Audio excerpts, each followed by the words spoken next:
Siraulo ka talaga kahit kailan. Wala ka nang ambag sa bahay na ito. Nagagawa mo pa talaga lumikha ng gulo. Tingnan mo ginawa mo, Rogar. Dahil sa kabastusan mo, lahat ng mga kasambahay natin ay nagsisialin sila. Natatakot sila sa kamanyakan mo. Kabastusan? Wala naman akong ginagawa sa kanila. Kinakausap ko lang naman sila eh. Anong bastos doon? Grabe naman sila oh. Ganyan ang ugali ng mga siraulong tao. Kahit nahuli na, ayaw pa rin umamin. Kau Rogar malapit na ako mapuno sa iyo kapag ano? Kapag napuno ka sa akin, ipapapatay mo ko? Pinagsasabi mong siraulo ka. Naririnig mo ba yung sinasabi mo? O baka naman, nakahit-hit ka na naman ng kung anong usok niyan. Kilala kita, Papa. Alam ko kung anong kapasidad ng impluensya mo. Pero wala akong pakialam kung anong gawin mo sa akin. At saka, bakit naman ako mababahala? Wala naman akong ginagawa masama eh. Ikaw yata meron. Manahimik ka! Nakakaya ka sa angkan natin. Pati mga kasambahay na walang kamalay-malay inaabuso mo. Eh ano ba kasi ang sumbong nila? Meron ba akong ginahasa sa kanila? Wala naman ah. Binastos mo sila. Naririnig mo ba yung mga sinasabi mo? Bakit? Mayroon ba sa'yo na aminin na may ginawa kang katarantaduhan sa pamamahay na ito? Saan mo ba nakuha yung ganyan ugali? Pinag-aaral kasi kita, puro kabulakbol. Kaya tuloy lumaki kang walang kwenta. Puro na lang kabulukan ang naidudulot mo sa pamilyang ito. Ikaw pa naman ang panganay pero yung ugali mo, parang patamon. Apong naman, magdahan-dahan ka naman sa mga sinasabi mo. Anak mo pa rin yan. Isa ka pa, Avria. Alam mo, malaking parte ng pagkatao ng anak natin na to ang hinubog mo sa maling paraan. Kung hindi dahil sa pangungonsinti mo mula pa ng bata to, hindi naman to magkakaganito eh. Kahit kasi mali ang ginagawa nito, para sa'yo tama. Anong klaseng ina ka? Hindi ko naman kinukonsinti si Rogar. Sinasabi ko lang na wag mo naman siyang masyadong pag-initan. Hindi mo kasi nakikita ang pagsisikap niya kasi puro na lang mali ang nakikita mo. Kasi yun lang naman talagang pinapakita niya. Puro kamalian lang. Kaya ano kaasahan mong iisipin ko sa kanya? Pwede ba, Avria? Umiiral na naman yung pagiging konsentidor mo. Tingnan mo yung dalawa nating anak. Yang si Jordan at Renan. Hindi mo sila kinukonsente. Hindi mo nga sila paborito eh. Pero tingnan mo naman, maayos ang ugali, disente, matalino, at higit sa lahat, may silbi sa pamilyang ito. Alam mo ikaw talagang may kasalanan kung bakit lumaking walang kwenta at tangay ang si Rogar eh. Kaya manahimik ka dyan dahil wala kang karapatang sumali sa usapan na ito. Anong walang karapatan? Ako ang ilaw ng tahanan na ito. Pundido ka na matagal na. Kasi kung hindi, magagabayan mo sana ng maayos ang taong yan. Pero hindi. Sira ulo at walang kwenta na ngayon. Una. Sila na magaling. Silang dalawa na ang disente. Silang dalawa na matalino. Kala mo mga perpekto eh. Pero itong si Jordan, duwag. Nakita ko nung nakaraan. Sinisigawan lang ng mga pinsan natin. Utik. Ayaw man lang lumaban. Ito ba yung pinagmamalaki mo? Walang bayag para bumalag? Ito naman si Renan. Oh, napansin mo na naman ako. Manahimik ka! Di pa nga ako tapos magsalita eh. Ang dami mong sinasabi, wala namang kwenta eh. Bakit kasi di ka nalang umamin na hinipuan mo yung kasambahay natin kaya nag-resign? Madali lang namang umamin kung talagang may bayag ka eh. Kaso wala. Ba't tinatarantado mo ba ako? Hindi. Sinasabi ko lang ang totoo. Hinipuan nito ang mga kasambahay? Oo, Papa. Sinabi lang ng mga kasambahay na sinipulan sila ni Rogar kasi tinakot niya na kapag nagsumbong, may mangyayaring masama sa kanila. Ang totoo, ilang beses na niyang hinawakan sa puwet, sa dibdib at kung saan-saan pang parte ng katawan yung mga kasambahay natin eh. Ba't tarantado ka talaga? Ano ka ba? Huwag mo naman suntokin ang anak natin! Buti nga, suntok lang eh. Kung ipabugbog ko yan sa mga tao ko, may magagawa ka? Hindi naman madadaan sa sakitan ng lahat ng bagay, Apong. Ano ka ba naman? Hindi na madadaan sa mabuting usapan yung anak mo. Malala na ang ugali niya. Dahil sa kanya, nawawalan tayo ng kasambahay. Sobrang hirap makahanap ng kasambahay dahil sa record na meron tayo. Dahil dyan sa anak mong siraulo. Pa, tama na. Wala naman na tayo mapapala kung talagang ayaw magbago ni Kuya Rogar eh. Kumalma na lang kayo. Tumataas na naman ang blood pressure niyo eh. Kuya Rogar, ayusin mo naman ang ugali mo. Para kang bata na laging dapat sawayin eh. Ayusin ang ugali? Bakit? Nung mga bata ba tayo? Maayos ang ugali ng tatay natin na yan? Hindi! Ako ang palagi pinag-iinitan yan dahil ako ang panganay. Kesyo dapat matalino ako kasi ako ang magmamana. Dapat perpekto. Dapat madiskarte. Kung husgahan niya ako ngayon, parang nakakalimutan niya na kung anong dinanas kong hirap sa tatay natin na to eh. Ikaw Papa, ikaw ang dahilan kung bakit ako naging ganito. Masyado mong pinresyo ng utak ko sa murang edad ko pa lang. Kaya ako naging ganito. Kaya wala kang karapatan na magreklamo kung ano ko ngayon. Kasi ikaw lahat ng dahilan kung bakit ako walang kwenta sa paningin mo. Lumabas na lamang ng mansyon ng lalaking si Rogar. Sinundan naman ito agad na matandang babae na si Doña Avria. Napapabuntong hininga na lamang ang Don. Inalalaya naman ni Jordan at Renan ang kanilang ama para makaupo sa sofa. Ay nako, yan talagang kuya niyo. Wala na talagang maasahan dyan. Kapag ako nainis, ipapatapon ko na sa ibang lugar yan para hindi na maggasik ng kabastusan dito eh. Di na kailangan gawin yan pa. Ang kailangan natin, kausapin ng maayos si kuya. Naniniwala ko na kaya niya pang magbago. Kuya Jordan naman, pinagsasabi mo.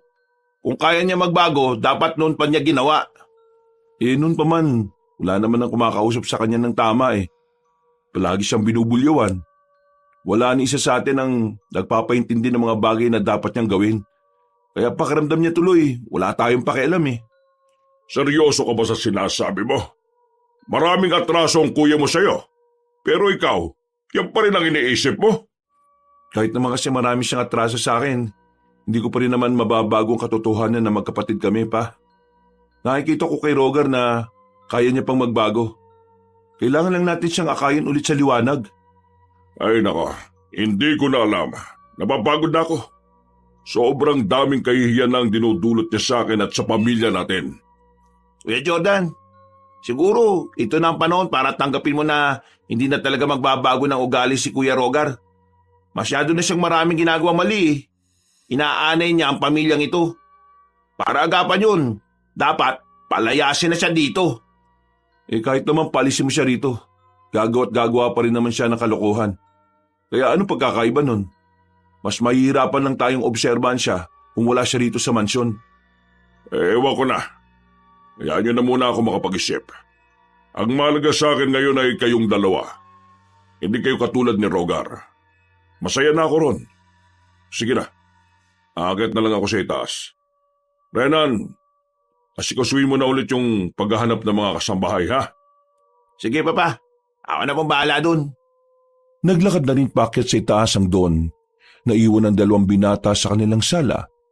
Napapabuntong hininga na lamang si Jordan. Napatingin siya sandali sa kanilang kusina. Naninibago siya dahil walang katao-tao roon. Na dapat sa ganung oras ng gabi, meron nang magluluto ng pagkain para sa kanila. Kaso wala. Lumayas na ang mga kasambahay dahil sa kabastusan ng kanilang kuya na si Rogar. Isinandal na lamang niya ang likod sa sofa at dismayadong bumuga ng hangin. Talagang ipipilit mo pa na magbabago si Rogar eh, no? Wala namang masama eh. Lahat naman ng tao may pagkakataong magbago. Hindi lahat. May taong alam mo na kagad na malabo nang magbago. Kuya, tanggapin mo na ang totoo. Wala nang pag-asa si Rogar. Madadamay lang tayo sa kalokohan niya kung mananatili pa siya sa tabi natin eh. Anong gagawin natin dyan? Itapon sa malayong lugar? Paano kung doon gumawa ng kalokohan tapos malaman na kapamilya natin? Bakit naman natin ipapatapon sa malayong lugar kung pwede naman nating i-rehab? Natigilan si Jordan sa sinabing yun ng kanyang bunsong kapatid. Para sa kanya, magandang ideya ang naisip ni Renan. Yun lang din ang nakikita niyang paraan para kahit papaano magkaroon ng kahit kaunting pagbabago sa kanilang kuya. Ang ideyang yun ay ilang oras na naglaro sa utak ni Jordan. Iniisip niya ang mga magiging epekto nito sa kanilang buhay. Mga bandang 10:00, nabagot ang binata sa kwarto nito dahil wala siyang ginagawa. Ilang araw na siyang tenga matapos siyang gawin ng maaga ang mga pinagagawa ni Don Apong. Si Jordan ang nagpapatakbo ng isa sa mga negosyo nila sa bayan. petiks-petiks lang ang gawain niya roon dahil magagaling naman ang kanyang mga tao. Si Renan naman, nagpa-practice pa lang itong humawak ng negosyo. Ay nako, makalabas na nga muna. Nung oras na ba? Ha? 9:00? Okay, sige, pwede pa. Oh, saan ka pupunta? Lalabas, magpapahangin. Sama. Nakaganyan ka lang? Kailangan pa ba formal? O sige na, ayos na yan. Pagbaba ng dalawa sa sala, inabutan nila ang kanilang ina na nakaupo sa sofa. Problemado ito at umiiyak-iyak pa. Napatigil sila. Kahit na nakakainis ang kanilang ina, hindi nila ito kayang baliwalain. Hindi ko mahanap ang kuya ninyo. Kung hindi nyo sana siya pinagtulungan, hindi sana siya aalis. Manaman, kumakaiyak kayo dyan para naman bata si Kuya Rogar. Babalik yun dito. Di naman yung kusang aalis eh. Sa kapal ba naman ng mukha nun eh. Hindi niya kayang gawin yun. Isa ka pa. Isa ka sa mga dahilan kung bakit nagkaganon ang kuya ninyo. Huwag niyo ako sinisisi dyan ha. Hindi ako magulang ni kuya. Renan, huwag ka nang sumagot. Ma, hahanapin na lang namin si kuya. Total lalabas naman kami. Pinagsasabi mo. Akala ko mas... Sige na, unahin na muna natin to. Lumabas sila ng mansyon. Nakasimangot si Renan. Banas na naman ito. Ayaw kasi nitong sila pa ang maghahanap sa kuya nila. Samantalang meron naman silang mga tauhan. Kaya naman habang nasa biyahe ay tahimik lang itong nakatingin sa kanilang dinaraanan. Sa bayan lang naman pupunta yun eh. Saglitin na lang natin. Naku, bahala ka. Masyado ka kasi mabait eh. Huwag ka na magmaktol. Huwag magmaktol. Parang kinukonsinti mo na rin yang si Kuya Rogar eh. Ha? Pinagsasabi mo? Ginagawa ko to para mabuo pa rin yung pamilya natin. Di mo ba nakikita? Unti-unti na tayong nasisira. Hindi naman natin kasalanan yun eh. Kasalanan yun ni Kuya Rogar. Kasalanan din natin. Kung wala tayong gagawin at hahayaan lang natin makitang nawawasak ang pamilya natin. Alam kong bad trip ka kay Kuya Rogar. Pero pamilya pa rin tayo. Huwag natin sukuan yung tao. Hindi naman siya magkakagano kung sobra-sobra yung expectation ni Papa. Akala mo ba masaya ako na lagi niya akong pinupuri? Hindi. Kasi lagi niya naman kinukumpara sa akin si Kuya Rogar. Alam mo ba yung feeling ng kinukumpara? Hindi mo kasi naiintindihan eh. Kailangan na nating humiwalay sa kanya bago pa tayo madamay. Ano ba mahirap intindihin dun? Alam mo kung anong mahirap intindihin? Si Papa ang dahilan kung bakit siya nasira. Pero ngayon sira-sira na si Kuya Rogar, wala namang ginagawa si Papa para may ayos siya. Para siyang bumili ng laruan na nung nasira na, itinapon niya na lang. Nagigits mo ba ako? Kung hindi mo ingatan ng isang tao o bagay, dapat marunong kang mag-ayos nun kapag nasira mo. Yun ang sinasabi ko. Di, biktima pa pala si Kuya Rogar dito. Oo, biktima siya rito. Mga magulang natin ang may kasalanan ng lahat kung bakit tayo nagkaganito. Kasi sila ang nagpalaki sa atin eh. Nanahimik na ang binatang si Renan. Nakuha niya naman ang pinupunto ni Jordan kaya hindi na ito pinahaba pa ang usapan. Papandali na sana ni Jordan ang sasakyan pero nagulat sila nang biglang may lumitaw na babae sa kalsada. Muntik niya na itong mahagip. Buti na lang ay nakapagpreno siya kaagad. Uy, may babae pala. Saan galing yun? Hindi ko rin nakita eh. Tara, babay natin. Baka nasagi. Miss? Ayos ka lang ba? Pasensya ka na, hindi ko nakita eh. Bigla kang lumitaw dyan eh. Sa totoo lang, kanina pa ako naglalakad sa gilid. Akala ko kasi nakaparada lang kayo. Tatawid sana ako sa kabila, bigla kayong umandar. Hindi ko lang kayo nakita. Pasensya na ulit ha. Pero hindi ka ba namin nasagi? Hindi naman. Wala naman nangyari masama sa akin. Ganun ba? O sige, mag-ingat ka sa paglalakad ha. Saan ba punta mo? At bakit mag-isa ka lang sa ganitong katahimik na lugar? Galing pa ako kasi sa San Isidro kanina. Nag-a-apply ako ng trabaho eh. Ang kaso nga lang, hindi naman ako natanggap. Tapos nung papauwi na ako, nawala naman ako ng pera. Ang dami palang mandurukot dun. Saan sa San Isidro ba, miss? Dito malapit sa paanan ng bundok? Oo, doon nga. Nakko, marami talaga sila ulo doon. Pero ano bang ina-apply mo ron? Cook ka ba? Marami kasing karinderya doon eh. Hindi.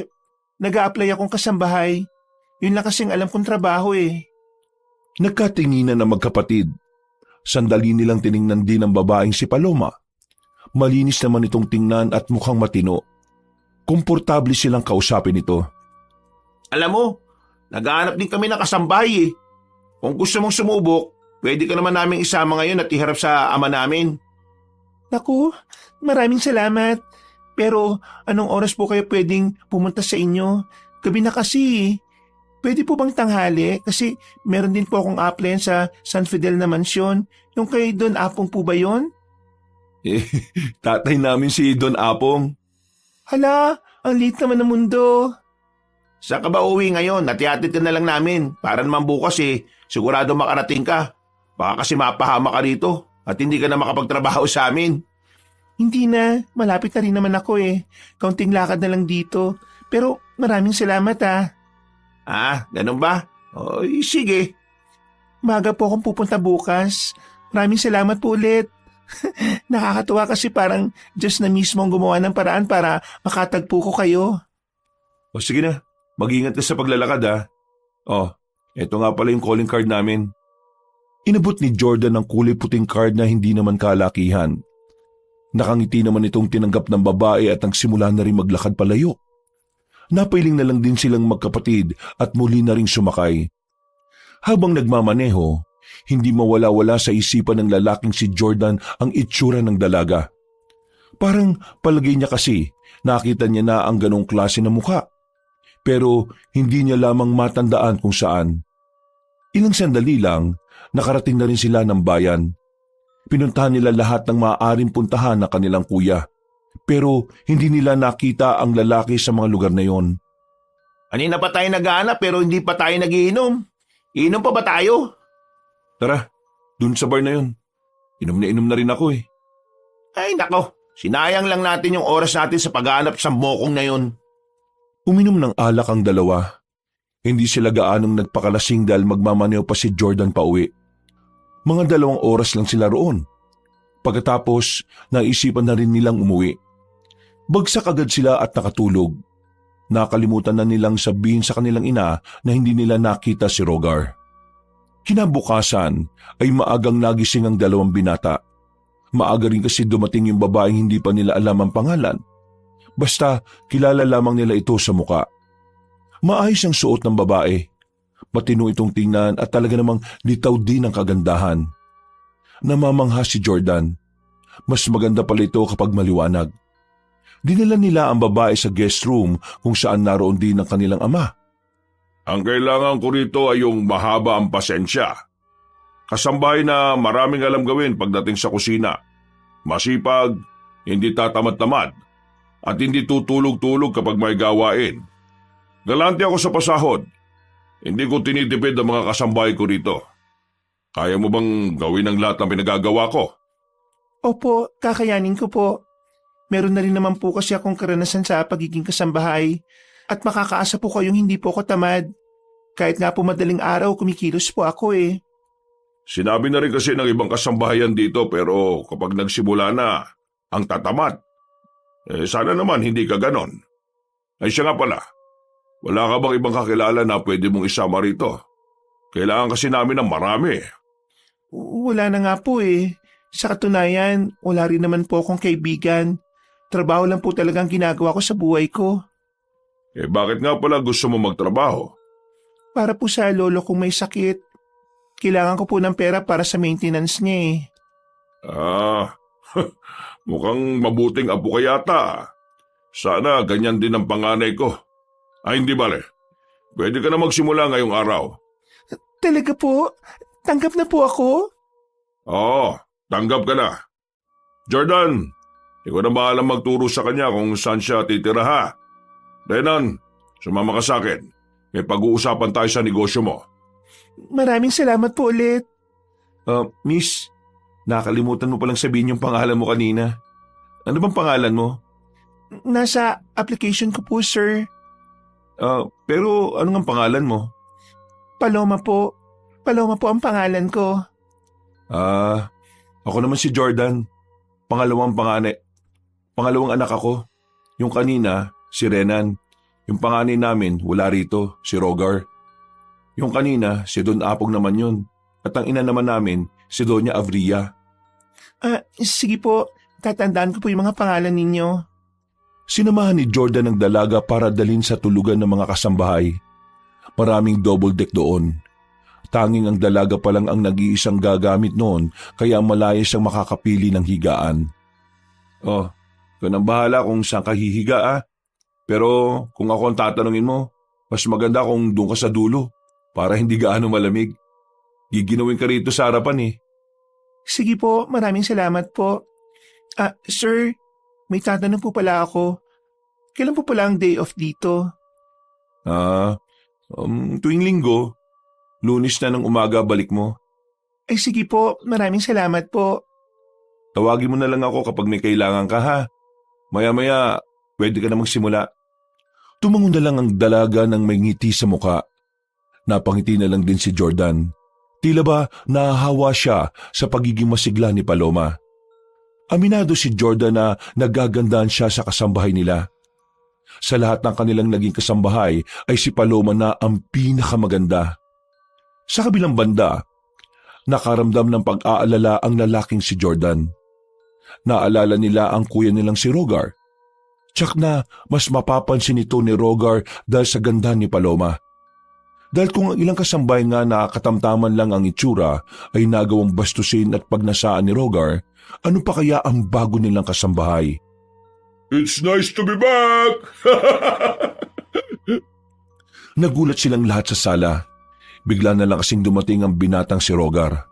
Amoy alak at medyo maasim na rin. Yung itsura nito ay parabang dinumog ng taong bayan. Nakita rin nilang may sugat sa labi at kilay. Nag-aalalang lumapit ang donya. Diyos ko, ano bang nangyari sa iyo anak? Bakit ka ba may sugat at bakit ba ganyan ang itsura mo? Don't mind me, ma. Kailangan ko lang ng pagkain. Aling Tering! Handa mo ako ng pagkain! Sinong Aling Tering ang tinatawag mo?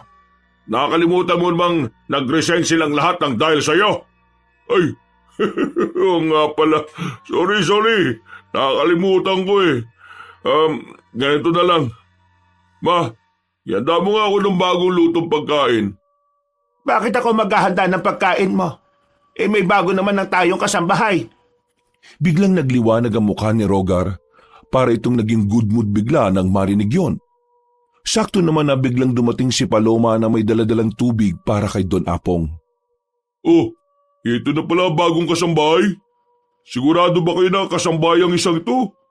Hindi ito mukhang kasambahay eh. Hindi ito pang kusina o ano paman. Pangkama to. Uy, bunga mo nga.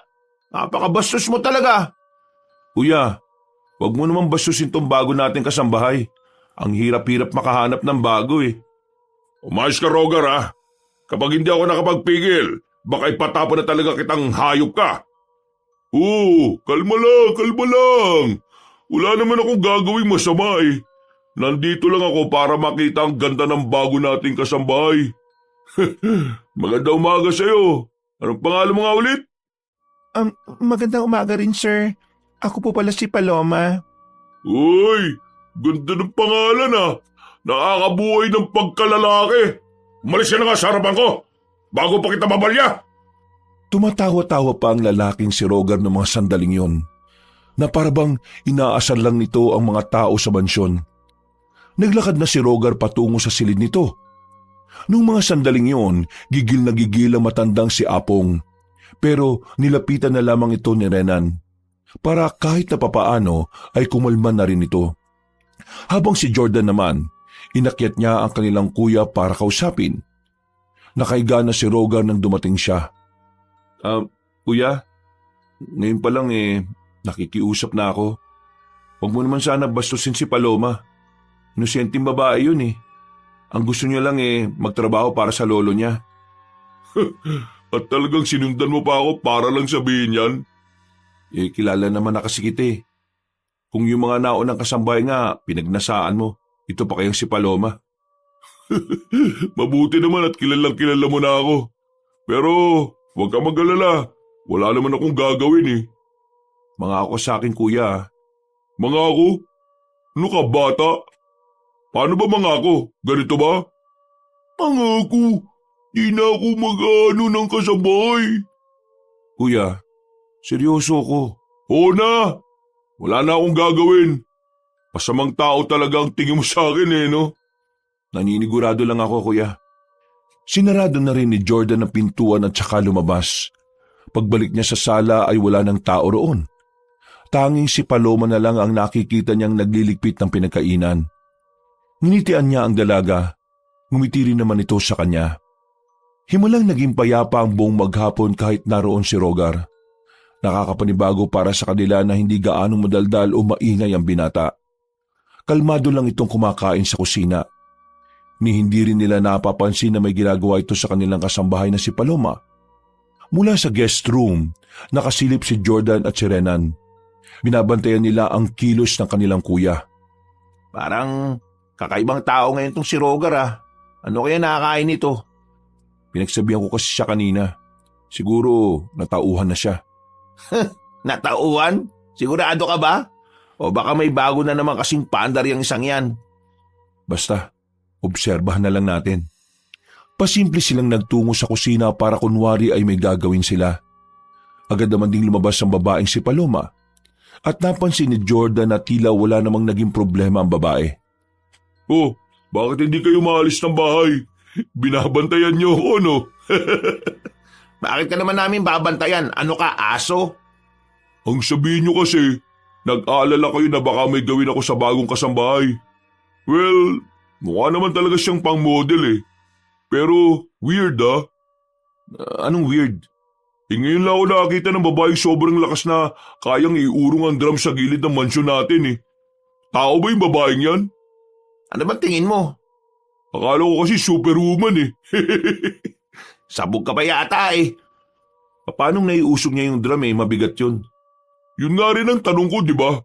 Gusto mo talong natin sa kanya? Wag na. Manggugulo ka pa sa abalang tao. Ganda rin ni Paloma, no? Grabe. Nakakaano. Kuya, meron tayong usapan ha. O bakit? May ginawa na ba ako? Wala pa naman ah. Tandaan mo ah, namumuro ka na kay Papa. Dati na ako namumuro. Hindi pa naman ako bumibingo. Tinawanan na lang sila ni Rogar. Insulto na lamang ang naramdaman ni Renan. Pakiramdam kasi nito, hindi naman siniseryoso ng binata ang kanilang sinasabi. Iniwan sila ni Rogar sa kusina. Napainom na lamang sila ng gatas. Mga bandang 5:00, umalis na muna si Renan para sa negosyo nito. Naiwan si Jordan sa mansyon. Tanging si Doña Avria lamang ang naroon, pati na rin si Paloma. Dahil walang magawa si Jordan, naisipan niya maglakad-lakad na muna. Nakarating siya sa gilid ng mansyon kung saan naroon ang tambak nila. Sa hindi malamang dahilan, bigla siyang nagtago sa gilid. Ang sipag naman itong si Paloma. Parang hindi naman ito napapagod. Nanlaki naman ang mga mata ni Jordan nang makita ng dalawa niyang mga mata kung papaanong niyakap ni Paloma ang isang drum at saka inilipat sa kabila. Hindi siya makapaniwala. Sa pagkakaalam niya kasi, nung binuhat niya yon, dalawa sila ni Renan ang nagtulong. Walang ya, paano nagawa ni Paloma yon? Totoo nga, malakas talaga si Paloma. Napangiti si Jordan. Dahil kasi sa nakita niya, naintindihan na niya kung bakit parang ilag si Rogar sa dalaga. Malakas si Paloma. Sapat ng dahilan yon para makampanti siyang papalag naman ng babae sakaling bastusin ni Rogar. Hindi na niya inabala pa ang dalaga. Binalikan na lamang niya ang kanyang ina at sinamahang manood ng TV sa sala. Sobrang tahimik na sa mansyon. Ganito namamayani ang katahimikan kapag pumapatak na ang 9:00 ng gabi. Tahimik na kasi ang mga kalapit na kabahayan. Ang mga tao naman sa mansyon ay maaga ring natutulog. Pero si Jordan, hindi siya dinadalaw ng antok kahit na anong gawin niya. Malikot lang siya sa higaan. Bukas yan! Pasok! Pumasok ang kanyang kapatid na si Renan. na kapwa niya ay hindi rin makatulog dahil sa hindi nila malamang dahilan. Oh, akala ko tulog ka na. O bakit? Anong kailangan mo? Matutulog ka na ba? Hindi pa naman. Patambay na muna ako. Sama ng panaginip ko kanina eh. Nakatulog ka na pala kanina. Hindi ko alam kung tulog ba yun o hindi. Kasi kakapikit ko pa lang tapos parang may biglang panaginip na kaagad ako. Ano bang panaginip mo? Aswang daw. Aswang? Weirdo naman yan. Bakit aswang? Oo, aswang. Hindi ko nga rin alam kung bakit biglang aswang ang panaginip ko. Ano bang nangyari sa panaginip mo? Galit na galit daw yung aswang. Parang gusto niyang magiganti. Pero hindi ko rin alam kung bakit.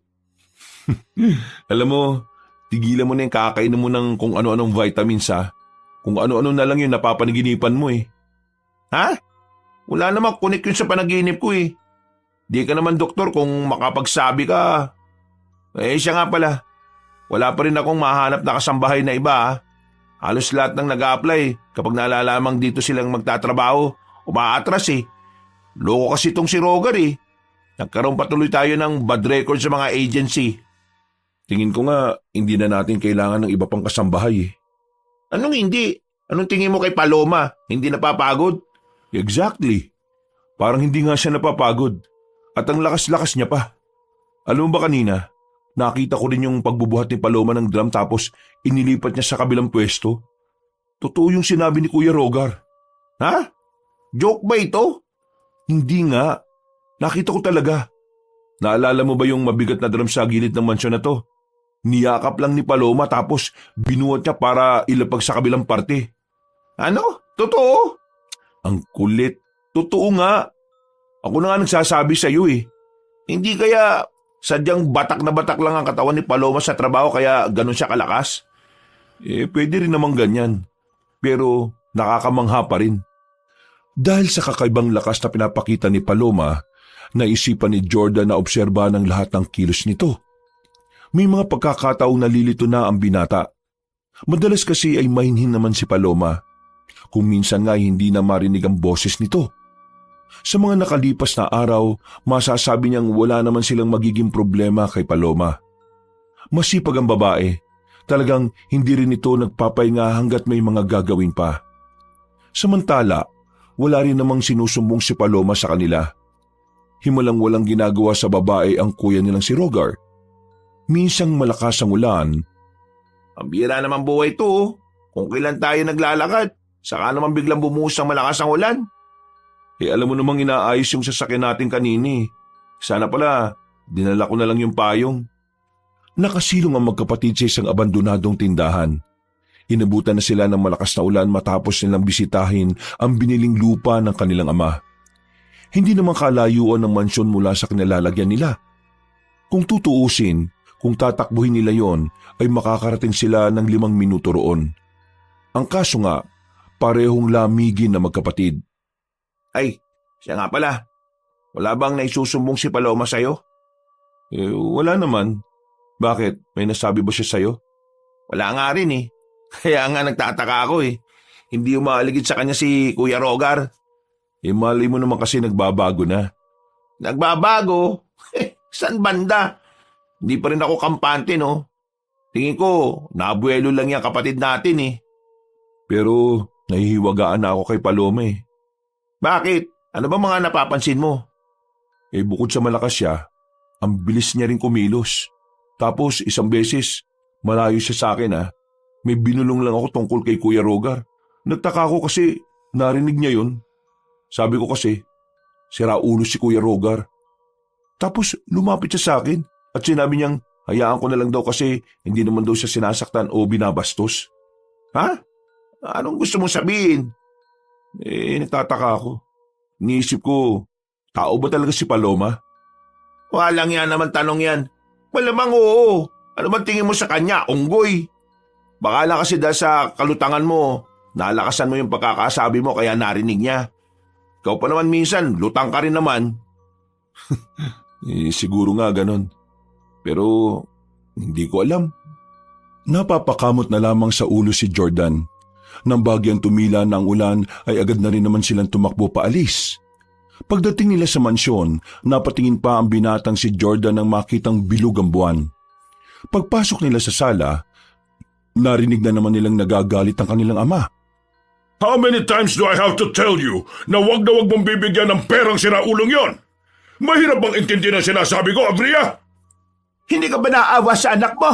Siya lang ang walang pera sa magkakapatid. Kahit pangkain niya sa labas, wala! Wala siyang pera dahil wala naman siyang kwenta. Kasalanan niya yon.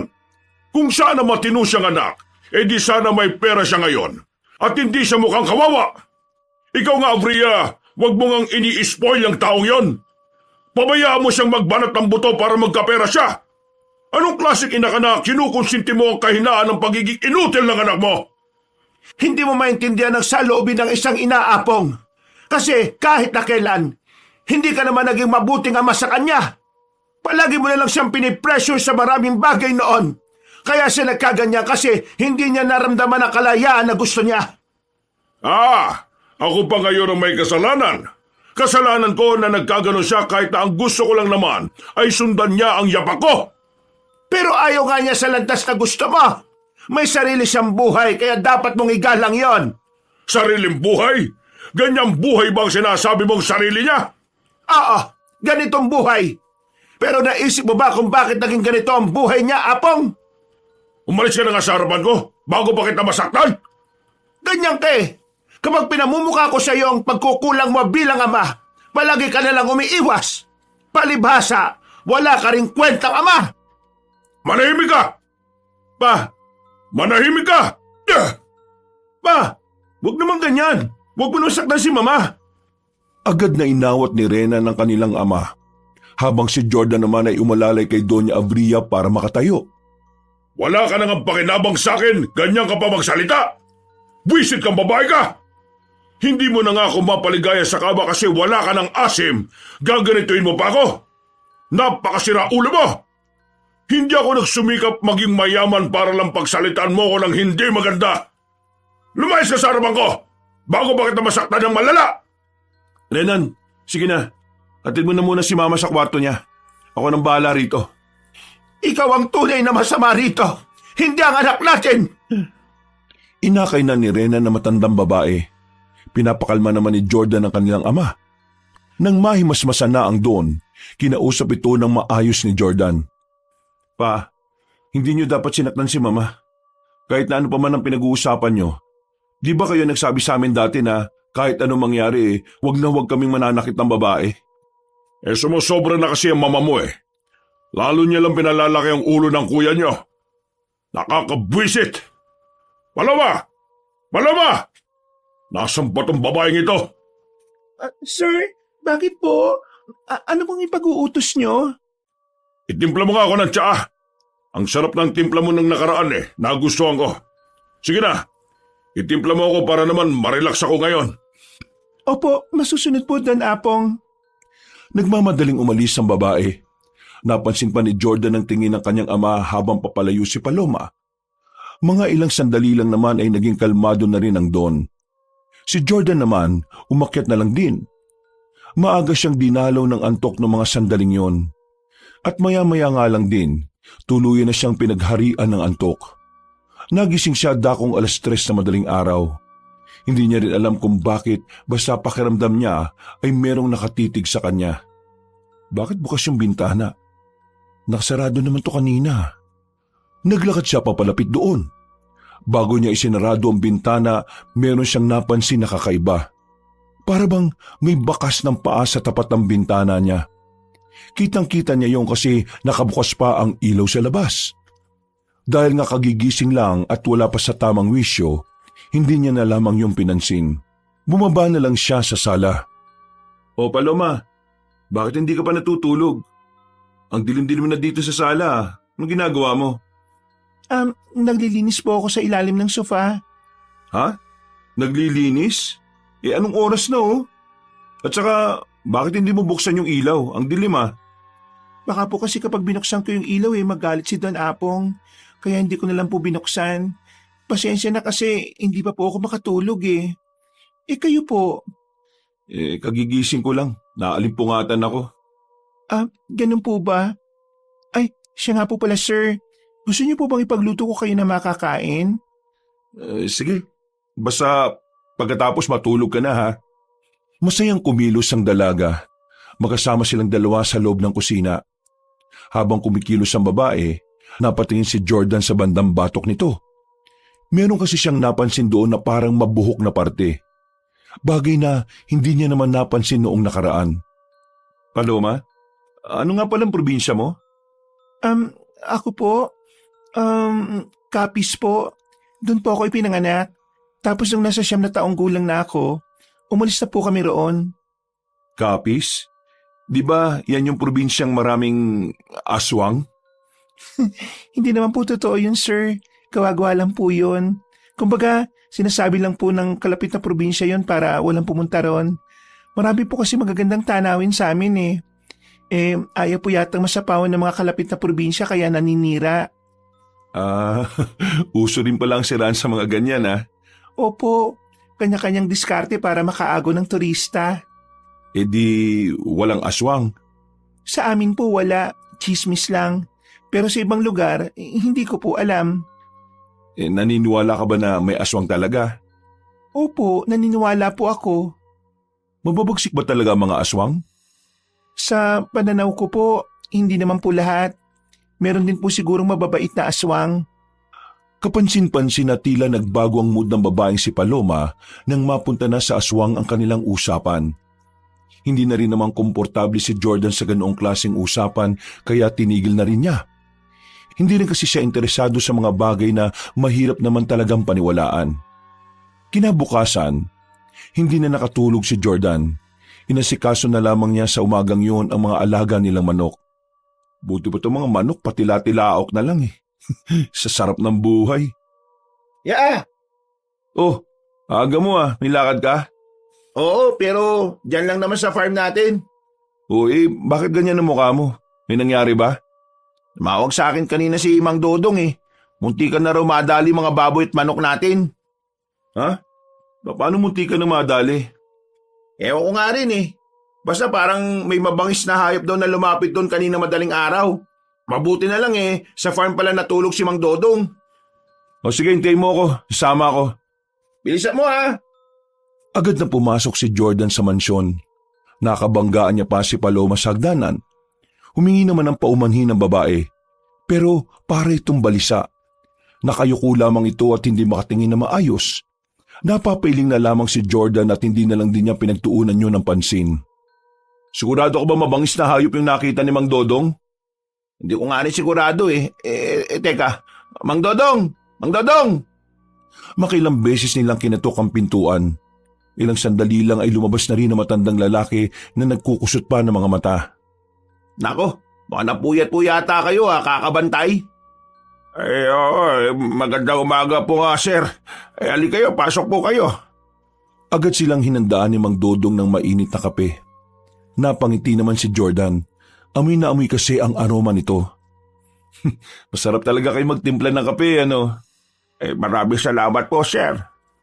Mang Dodong, gusto ko lang po sanang itanong ulit. Ano po ba talaga yung nakita nyo? Isang matangkad na aso. Asong matulis ang tenga. Hindi normal ang pagiging mahaba ng uso niya Kulay itim siya at wala siyang buntot. Tinutukan ko ng ilaw yung aso na yon, kaya nakita ko kulay pula ang mga mata. Pilit niyang binubuksan yung kulungan ng mga baboy. Buti na lang, nagising ako. Kinuha ko yung 2x2, pinalo ko yung asong itim. Tinamaan siya sa paa, tapos hindi kayo maniniwala mga sir. Ang taas ng talon ng aso. Nakikita niyo po ba yung puno ng mangga dyan? Ayun, lumundag siya paakyat doon tapos saka umalis na rin. Kilala nila si Mang Dodong. Hindi yun mahilig gumawa ng kwento-kwento lang. Sa halos 3 dekada na nitong nagtatrabaho sa pamilya nila, yun lang ang unang pagkakataon na may kinuwento matanda ng ganon. Kaya naman, laking pagtataka ng magkapatid kung ano nga ba talaga ang nilalang na nakita ni Mang Dodong. May naisip po ba kayo kung anong klaseng aso yun?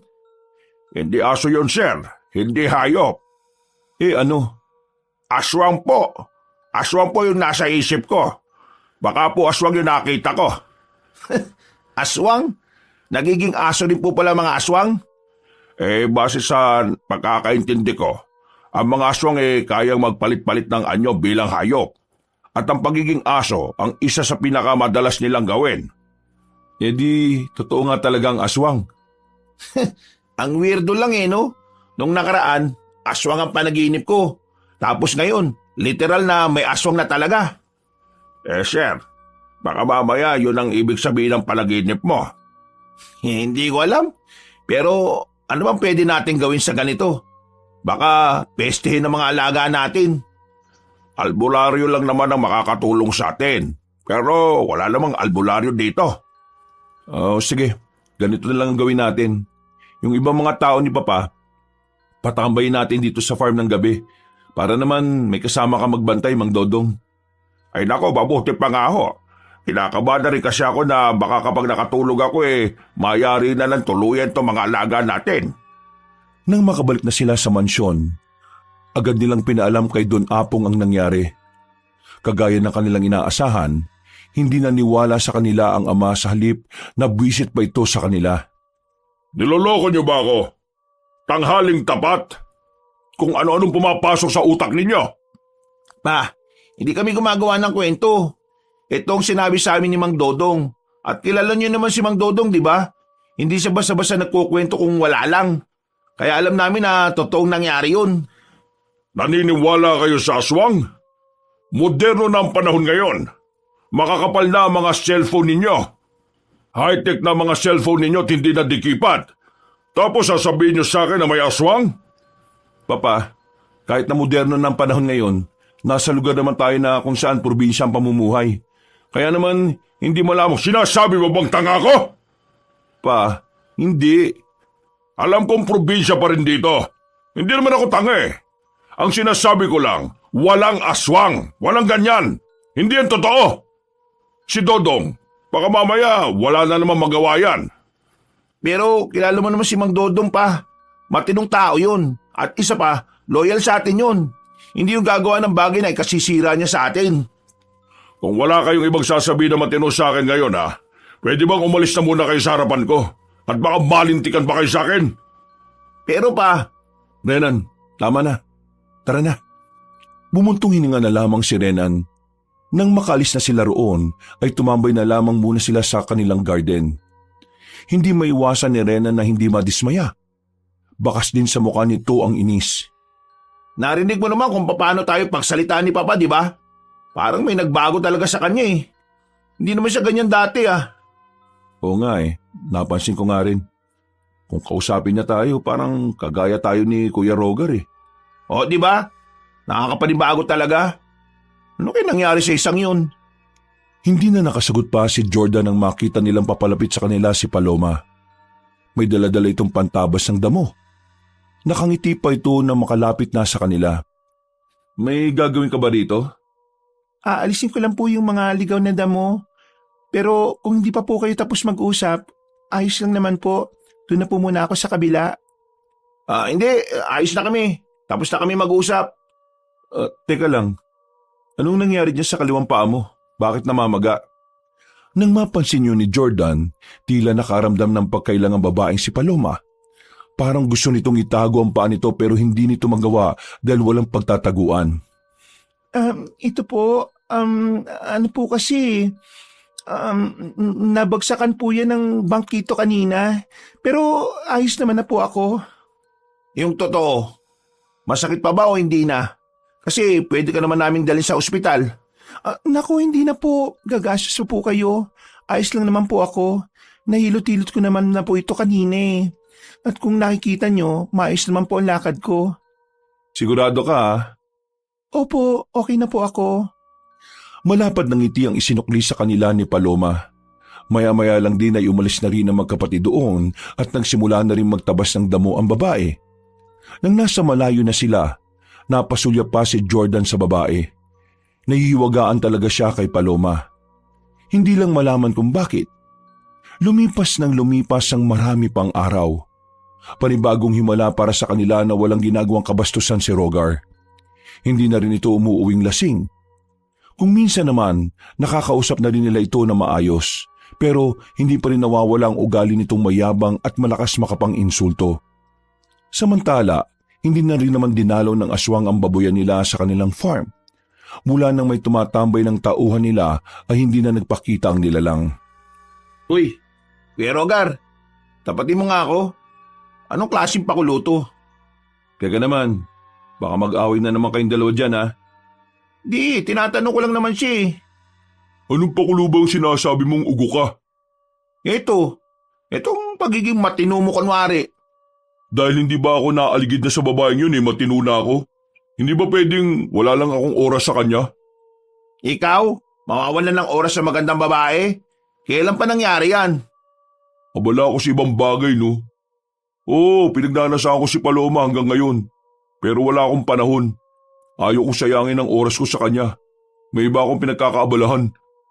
May ibang babae ka sigurong kinababaliwan eh, no? Wala ka na dun. Huwag kang ang pakilamero. Palibasa kasi ikaw. Wala nagkakagusto sa'yo kasi bansot ka eh. Tangkad mo nga eh. Wala ka namang utak. Oo, tama na. Yan na naman kayo eh. Naglakad na lamang palabas ng sala ang lalaking si Rogar. Pasipul-sipul pa ito na parabang nang aasar.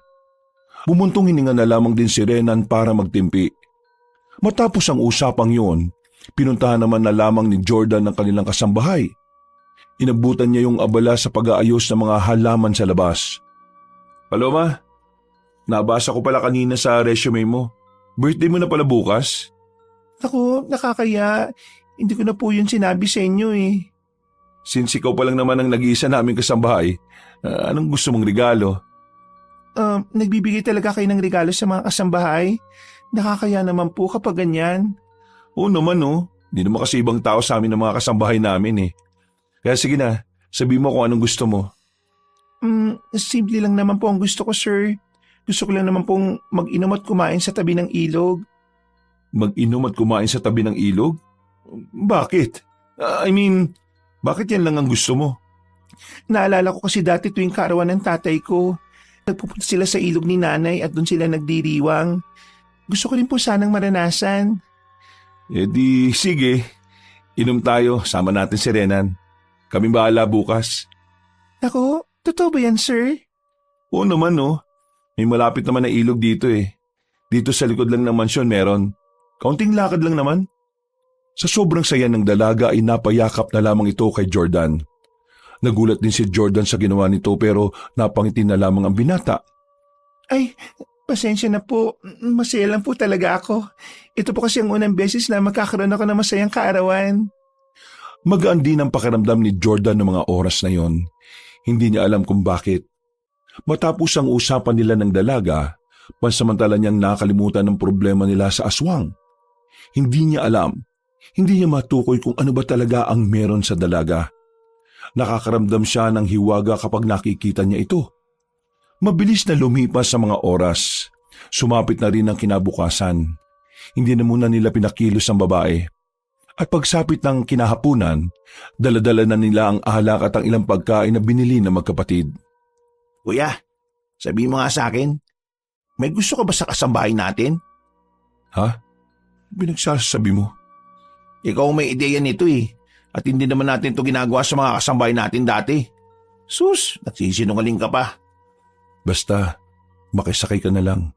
Mabait naman si Paloma, di ba? Kunwari ka pa. Huwag ka na nga magsalita, baka mamaya marinig pa tayo. Tinatawag niyo po ba ako? Hindi. Sige na, mauna ka lang. Diyan na yung ilog oh. Hindi nagtagal, nakarating na rin sila sa ilog. Merong malapad na bato roon kung saan nila inilatag ang mga dala nila.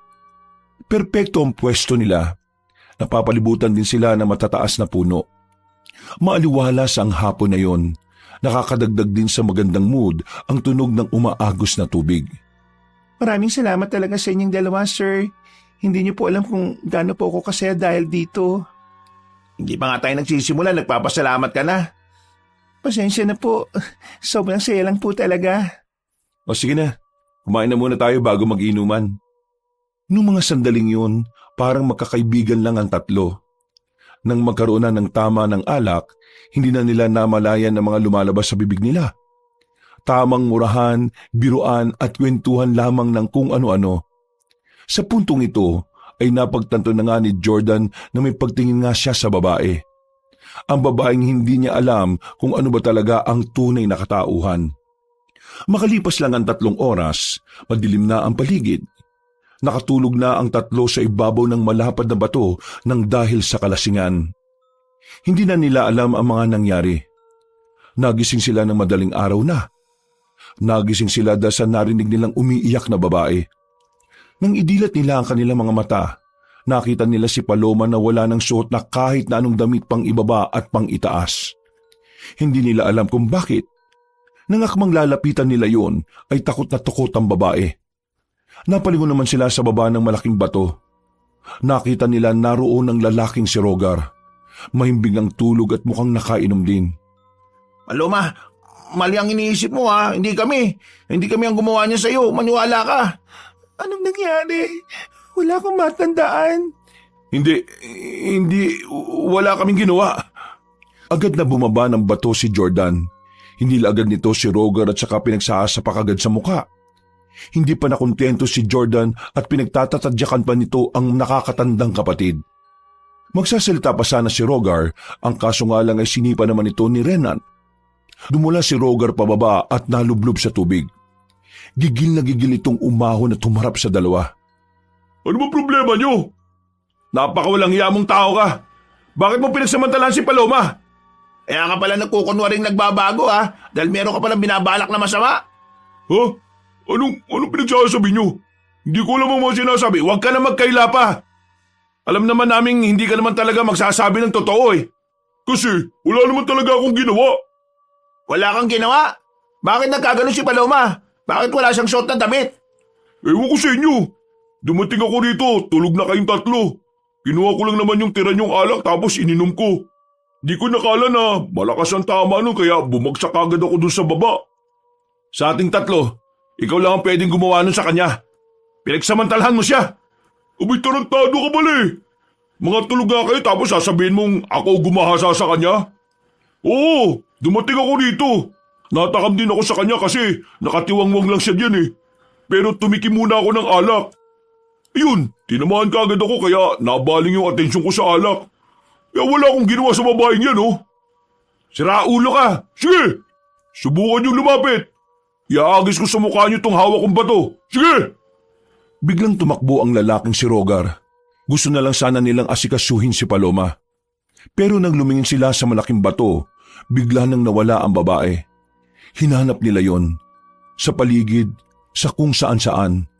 Pero ni anino ni Paloma hindi na nila nasilayan pa. Agad na umuwi ng bahay ang magkapatid. Ma, si Rogar! Inaasa niya si Paloma! Nang marinig yun ng mag-asaway agad itong napatayo. Nanlalaki ang mga mata. Habang si Rogar naman kalmado lang, hindi nagsasalita. Pero mababakas na maging ito ay nalilito na rin sa mga nangyayari. Anong sinabi mo? Nag-inuman kasi kami kasama si Paloma. Nalasing kaming lahat. Pagising namin, nakaubad na si Paloma tapos siya, nandun rin. Anak, totoo ba sinasabi nila? Ewan ko sa mga yan. Buwang yung mga yan eh. Kahit na anong sabihin ko, di naman sila naniniwala. Napakahayop mo talagang lalaki. Nako, tama na Apong. Bakit mo naman sinuntok sa mukha ang anak mo? Anong tama na? Kukonsintahin mo na naman ang hayop na yan? Mag-usapan nga ng maayos. Kayong dalawa dyan, ano na naman ba itong ginawa niyo sa kuya ninyo? Siya lang naman ang may kakayahang gawin nyo kay Palome. Bakit? Naroon din naman kayong dalawa. Mga lasing rin kayo. Napaisip bigla si Jordan. Pilit niyang inaalala ang mga nangyari bago sila nakatulog. Pero kahit na anong gawin niya, ay wala naman siyang maalala. Sumasakit lang ang ulo niya. Blanko sa kanya kung ano ba talaga ang tunay na nangyari habang wala siyang malay. Duguan na ang nguso ni Rogar ng mga sandaling yon. Hilong-hilo na rin ito dahil mga tauhan na ni Don Apong ang bumugbog. Pero kalaunan, tinigilan na rin ng mga yon ang binata. Oh, masama akong tao sa paligid ninyo. Oh, binastos ko ang mga kasambahay. At oo, pinagnasaan ko silang lahat. Pero hindi ko ginawa kay Paloma ang binibintang ninyo. Nagbabago na nga ako eh. Pinipilit ko na magbago para magkaroon ako ng ambag sa pamilyang to. Pero walang mangyayari sa ginagawa ko Dahil kahit na anong gawin ko, masama pa rin ako sa paningin niyong lahat. Anak naman, Ayaw niyo talaga akong bigyan ng pagkakataon na makapagbago eh. Makapagbago? Ha! Nagpapatawa ka ba? Kung gusto mong magbago, dapat noon pa. Kung meron din dapat dito na magbago, ikaw rin yung papa. Akala mo ba hindi ko alam lahat ng mga illegal mong ginagawa? Tarantado ka ring tao pagdating sa negosyo, kaya huwag ka magmalinis dito. Ipapahuli ka namin sa ipahuli nyo. Sige, ipahuli nyo ako sa kasalanang hindi ko ginawa. Diyan kayo magaling eh. Ang idino ko sa mga bagay na hindi ko naman talaga ginawa. bakit hindi dalag muna natin paimbestigahan para malaman kung sino ba talagang gumahasa sa babaeng yon? Hindi. Hindi na kailangan ng investigasyon. Alam naman nating lahat na siya lang ang makakagawa ng ganung bagay. Hindi na nakapagsalita ang lalaking si Rogar. Agad-agad na itong tumakbo palabas ng mansyon. Sinubukan itong habulin ng kanilang mga tauhan pero hindi na nila nagawa nang sumakay na ito ng motorsiklo. Sira ulo talaga yung anak mo, Avria. Dapat doon ipakulong na. Hindi na natin mababagong ugali niya. Nagbabago na si Rogar, alam ko yon. Ako ang tumutulong sa kanya para makapagbago. Kailangan nyo lang akong paniwalaan. Hindi siya ang gumawa nun.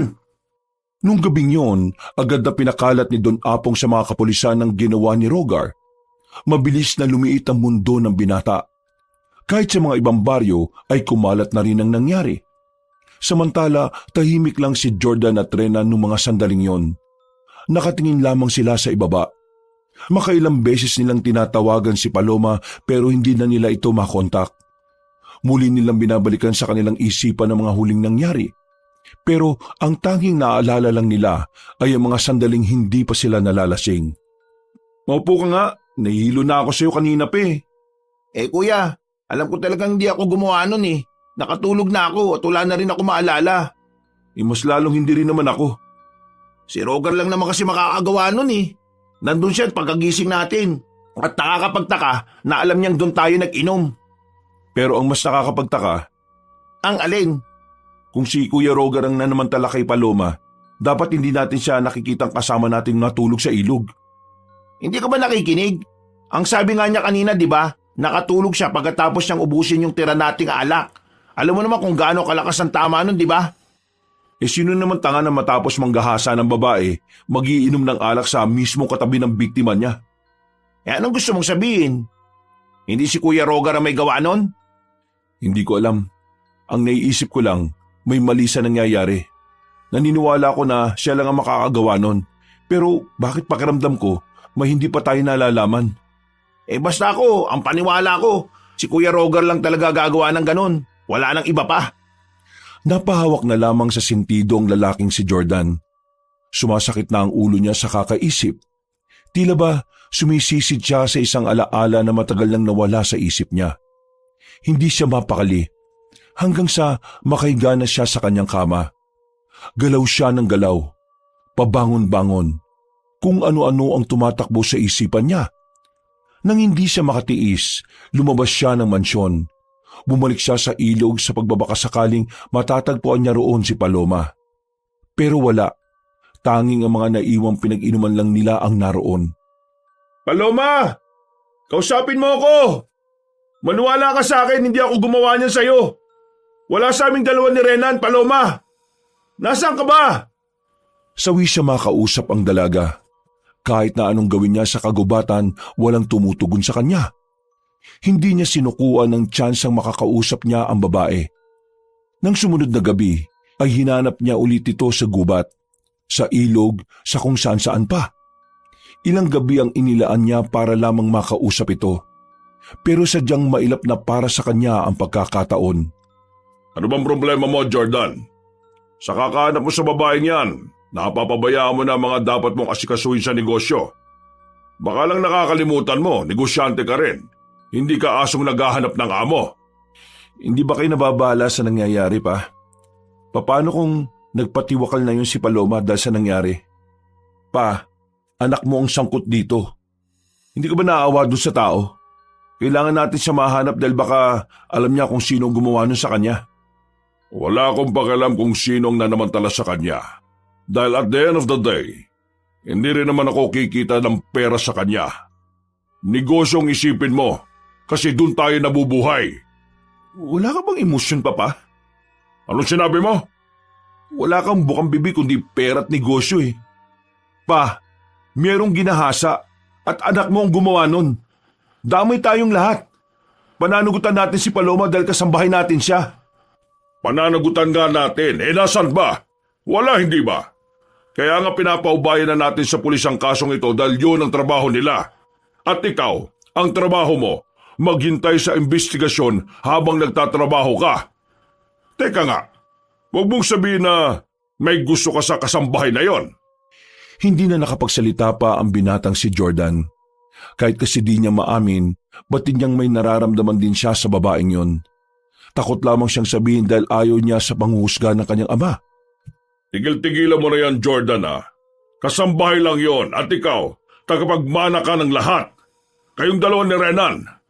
Kaya kayong dalawa, ayusin niyo mga desisyon niyo sa buhay. Kung kukuha kayo ng mapapangasawa, gusto ko yung kagaya rin natin na mayaman. Hindi yung mga palamunin lang din na babae. Nakakabwis itong hapon na to. Ayusin mo ang buhay mo, Jordan, ha? Padabog na sinarado niya ang pintuan ng opisina. Tingin ko, dapat mo nang kalimutan ng pag-aanap kay Paloma. Magtatatlong linggo na rin, kuya. Pero wala naman tayong nahahanap. Tama si Papa eh. Yung negosyo muna ang dapat mong unahin. Kasi kapag yun ang Wala na akong pakialam sa negosyo. Hindi ako patatahimikin ng konsensya ko hanggat hindi natatapos ang problemang to. Kuya, naiintindihan ko na nakokonsensya ka dahil kasambahay natin siya. Pero palala ng palala yung konsensya mo. Hindi naman siguro ikaw na namantala sa kanya, hindi ba? Malamang hindi. Sira ulo ka ba para isipin yan? Naniniguro lang ako. Tsak naman ako na iniisip mo rin naman sa akin yon. Ay nako, ikaw na munang bahala sa negosyo. Kailangan ko makausap si Paloma. My goodness naman, kuya. Ano na naman tong gagawin mo? Ang dami ko na nga inaasikaso, iiwan mo pa yung negosyo mo sa akin. Wala namang ibang may kapasidad na kayang mag-handle ng negosyo ko eh. Naku, bahala ka nga sa buhay mo. Di ko hawakan yung negosyo mo. Nauna nang naglakad palabas ng mansyon ng lalaking si Renan. Si Jordan naman, mas pinili manatili na muna sa kanilang bahay hanggang sa gumabi. Dakong 9:00, lumabas siya para sana magpahangin lang. Naglakad-lakad hanggang sa makarating na siya sa kanilang farm. Naisipan niya na lamang na dalawin si Mang Dodong doon. Pero iba ang kanyang inabutan. Mang Dodong? Kagimbal-gimbal ang dinatnan niya sa tapat ng kulungan ng mga baboy. Ang matandang si Dodong, nilalapa ng itim at malaking aso. Nang makita niya ang asong yon, ay dali-dali itong tumakbo. Tumalon sa puno at saka tuluyan ng nakaalis. Samantala, nang lapitan niya ang matandang si Dodong, ay wala na itong buhay. Nagsisigaw ang lalaki. Agad namang lumabas ang ibang tao na naroon. Mga taong nakapagtago ng umatake ang malaking aso. Maya-maya, tulala na naman si Jordan dahil sa nangyari. Balisa na naman siya. Kinausap siya ng mga pulis pero matipid lang ang mga salita na nagawa niya. Hindi pa siya nakakausad sa nangyari kay Paloma. Dumagdag pa ang nangyari kay Mang Dodong. Oh, magtubig ka muna para maimasmasan ka. Ano ba talaga nangyari? Pagdating ko, naabutan ko yung aso na sinasabi ni Mang Dodong na kinakain siya. Renan, malakas talaga kutob ko na aswang yun eh. Aswang ang pumatay kay Mang Dodong. Bakit naman siya papatayin ng aswang na yun? Meron naman baboy kung gusto niya lang naman na kumain. Sabi nila, ang mga aswang hindi kumakain ng karne ng matatanda kasi hindi na sariwa. Pero sa nangyari ngayon, napagtanto ko lang. Di kaya may personal na galit ang aswang sa kanya? Yan ang hindi natin alam. Kilala naman natin si Mang Dodong eh. Wala siyang kaaway na kahit na sino. Yun nga eh. Ano raw babalak dyan? Sabi ni Mama, bukas ipapadala ang katawan niya sa pamilya niya sa probinsya nila. Magpapadala na lang daw tayo ng tulong pinansyal sa mga naiwan ni Mang Dodong. Kuya, tingin mo kailangan na natin humanap ng albularyo? Wala nga mahanap dito sa atin eh. Pero Renan, alam mo bang nagkatitigan kami ng aso kanina? At yung tingin niya, para bang kilala niya ako. Kilala ka ng aswang? Hindi ko alam. Ganun yung pakiramdam ko eh. Nakko, malala na yan kuya. Kung ano-ano na lang ang naiisip mo. Baka nga kailangan ko lang talagang magpahinga. Ilang araw na rin kasi akong walang maayos na tulog dahil kay Paloma eh. Isang malalim na paghinga na lamang ang nagawa ng binatang si Jordan. Makalipas pa ang ilang araw, naging pala isa pa na ang nangyari kay Mang Dodong. Kapansin-pansin naman para kay Jordan ang pagiging balisa ng kanyang ama. Kung minsan kasi, ay parang wala ito sa sarili kapag kinakausap. Palagi na lamang lutang at palagi nang nagmamadali. Bandang 10:00 ng gabi, nasa bahay ang binatang si Jordan. Namili sila ng alak. Ito ang magsisilbi nilang pampatulog sa gabi. Pagsakay niya ng kanyang sasakyan, nabigla siya nang biglang lumitaw si Rogar sa backseat. Kalmado, wala man lang bakas ng pagkataranta. Habang si Jordan naman, kinakabahan. Oh, kalma ka lang ha. Wala akong gagawin sa'yo. Sige na, paandarin mo na habang nakikinig kung anong sasabihin ko. Saan ka ba nagtago? Ilang araw ka nang hinahanap ng mga pulis ha? Kahit hanapin nila ako, hindi naman nila ako makikita eh. Ano ba kailangan mo sa akin? Gusto ko lang sabihin sa'yo na wala akong ginawa kay Paloma. Sinasabi ko to sa'yo dahil alam ko na kaya mo rin mag-isip ng walang kinakampihan. Nandun ka nung gabing yon. Paano mo nasabing wala kang ginawa? Wala sa ating tatlo gumasa kay Paloma. Naalala ko na. Anong naalala mo? Hindi ko alam kung maniniwala ka sa akin ha. Pero bahala na. Sasabihin ko pa rin. Oo, inamin ko nung nakita kong nakahiga si Paloma. Nakakita ko. Pero wala akong lakas ng loob na gawin yung binibintang niyo sa akin. Nangako ko kay Mama na magbabago na ako. Kasi gusto kong bumawi kay Mama. Kaya kinuha ko yung alak. Yung tira-tira. Tinikman ko. Aba, masarap pala. Kaya yun, naubos ko ng mag-isa yung kalahati. Akala ko matamis lang eh. Biglang pumutok yung tama. Boom! Lasing agad ako. Sige na, diretsuin mo na ako. Napasandal ako sa bato na kinalalagyan nyo. Para akong mahihimatay sa sobrang kalasingan. Pero nung nakahiga na ako, naalimpungatan ako. May nakasagi ng pa ako eh. May dumating, 2 sila. Dinig ko kasing may kinakausap yung isa eh. Yung nagsasalita, matandang lalaki. Malabo siya sa paningin ko. Pero yung boses niya, kilala ko. Sino? Sino yung matandang sinasabi mo? Si Mang Dodong. Siya yung narinig ko nagsasalita. At meron siyang kinakausap nung nandun sila sa kinalalagyan natin. Imposible yung sinasabi mo. Si Mang Dodong? Pagsasamantalahan si Paloma? Buwang ka ba? Kilala ko si Mang Dodong. Mabait siyang tao. Pero paano kung nadidemonyo rin siya ng mga sandaling yun? Tumigil ka! Hindi magagawa ni Mang Dodong yun. Ayaw mo maniwala, di sige. May sasabihin pa ako na alam kong hindi ka rin maniniwala. Si Paloma? Alam mo ba kung ano si Paloma? Ang pinagsasabi mo? Hindi mo namang tao. Tao? Totoo ngang wala kang alam. Diretsuin mo na kasi ako. Aswang. Ano? Si Paloma isang aswang. Hindi na nakatiis pa si Jordan. Lumabas ito ng sasakyan at hinila niya rin palabas si Rogar. Malakas niya itong isinandal sa gilid ng kotse. Kanina, si Mang Dodong.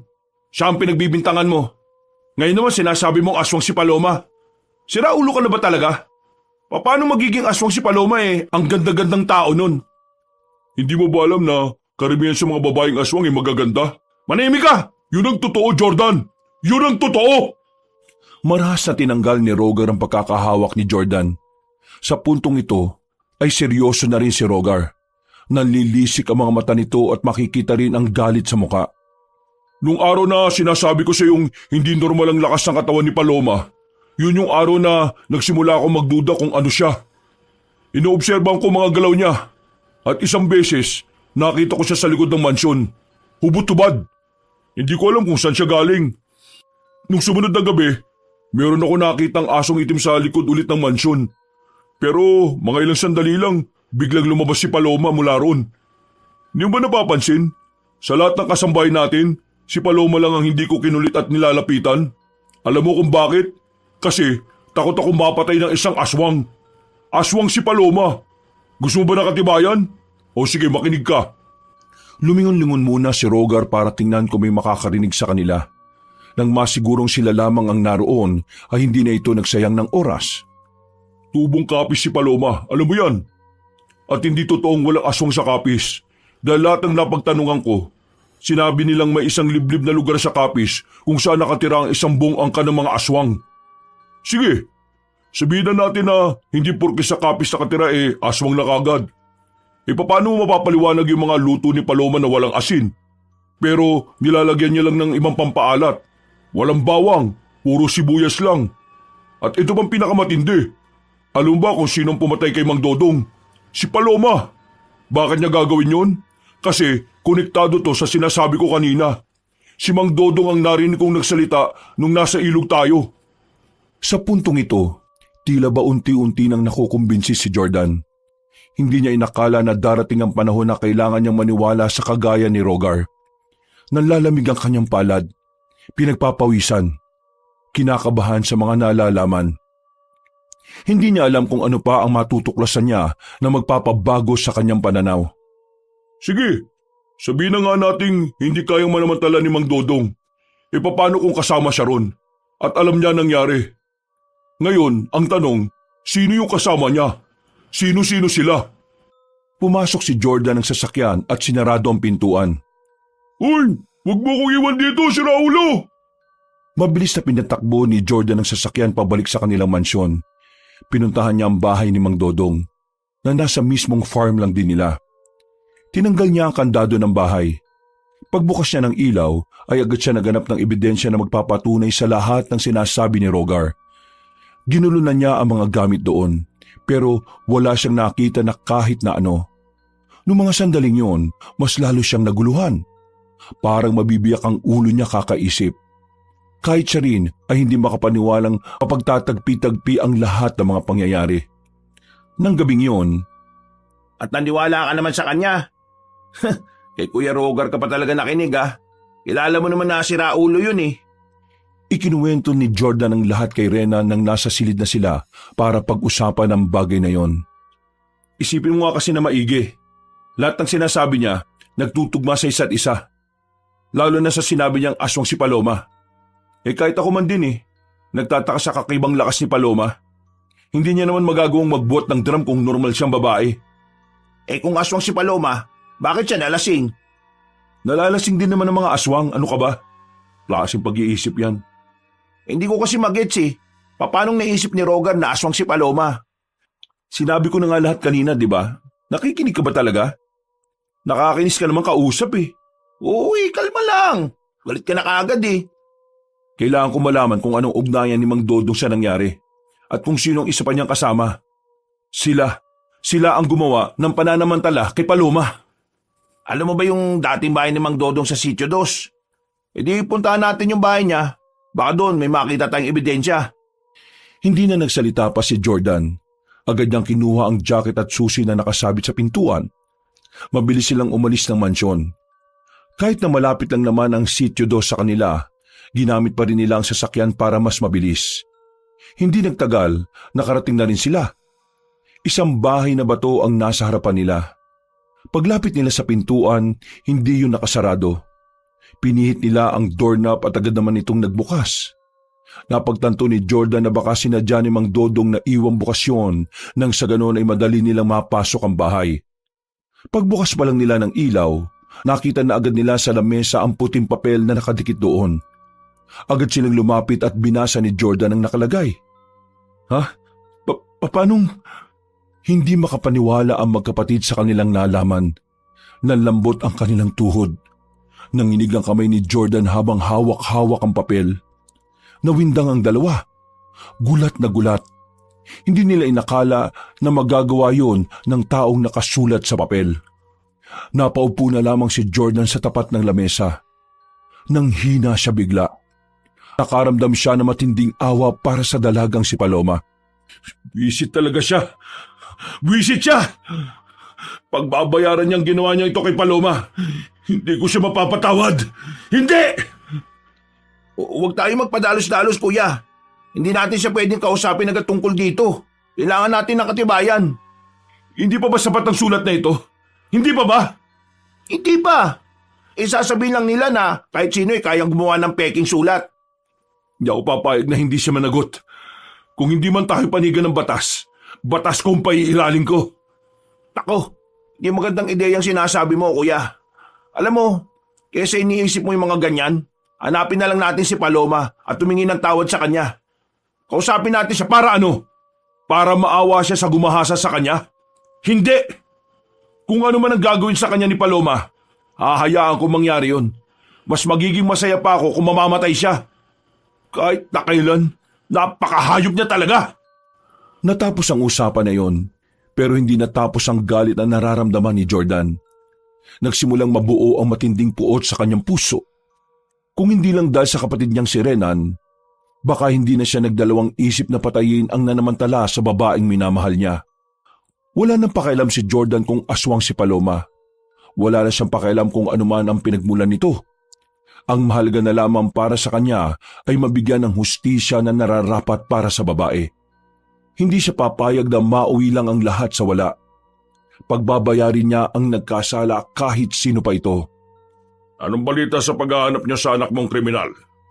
Kung makapagsalita ka namang kriminal sa anak mo hindi pa naman napapatunayan na siyang gumawa nun. Bakit? Nalitis na ba ang anak natin? Hindi pa naman Nasa harapan tayo ng pagkain. Ayaw ko makipagtalo. Sasagutin mo lang naman ang tanong ko, Avria. Anong balita sa paghahanap sa kriminal mong anak? Hindi pa rin siya nahahanap hanggang ngayon. Ang sabi ng mga pulis na nakausap namin kanina ni Kuya Jordan, pwedeng nakalis na ng probinsya natin si Kuya. Pero kung sa Maynila raw siya pupunta, mas madali siyang mahuhuli ron. Talagang magaling tong siraulong kapatid niyo, ano? Ayaw na lang sumuko ng loko Kawawa naman si Paloma. Si Paloma ba? Nakausap niyo na? Hanggang ngayon, hindi pa rin namin makita si Paloma. Kaya hindi pa namin siya makausap. Kapag nakita niyo si Paloma huwag niyo nang pabalikin dito. Bigyan niyo ng pera at huwag nang magpakita rito. Bakit pa? May atraso ba kayo kay Paloma? Anong sinabi mo? Ibig niyang sabihin, kung nahihiya daw ba kayo kay Paloma dahil sa nangyari? Aba malamang. Sinong hindi mahihiya sa ganon? Anak kong gumahasa sa kanya. Basta ako, naniniwala kong hindi si Rogar ang gumawa nun. Hindi niya magagawa yon. Nangako siya sa akin. Bahala ka sa buhay mo kung yan ang gusto mong paniwalaan. Tahimik lang si Jordan ng mga sandaling yon. Hindi na lamang siya nagsalita para hindi na rin magkaroon pa ng gulo. Kinabukasan, naging abala ang araw ni Jordan at ni Renan. Sumama sila sa kanilang ama para sa isang mahalagang okasyon noong hapon. Kahit na hindi gusto ni Jordan, kinailangan niya makisama dahil nakasalalay rin naman ang negosyo nila. Napagtanto niyang mahalaga ang negosyo sa kanya dahil maaari niya itong magamit laban sa kanyang ama. Dakong 6:00 ng gabi, nagsimula ang okasyon. Sosyala ng mga tao sa loob ng venue. Habang ang lalaking si Jordan ay mas piniling tumambay na muna sa labas, kaya naman hindi na rin nakatiis ang kanyang kapatid na si Renan. Sinamahan na rin siya nito. Gusto ko makausap si Paloma. Gusto kong humingi ng tawad sa lahat ng mga nangyari. Kung hindi ko siya niyayang mag-inom sa ilog, wala sanang ganito Hindi sana siya napagsamantalahan. Wala ka namang kasalanan, kuya. Ginawa mo lang naman yun para mapasaya siya, di ba? Sana makita ko na lang siya. Huminga na lamang na malalim ang binatang si Jordan. Maya-maya pa ay pumasok na lamang sila sa loob. Makalipas lang naman ang 2 oras, nagyaya na ring umuwi ang kanilang ama. Iritado na ito dahil sa dami ng tao na kumakausap sa kanya. Nakakabana sa mga tao sa loob.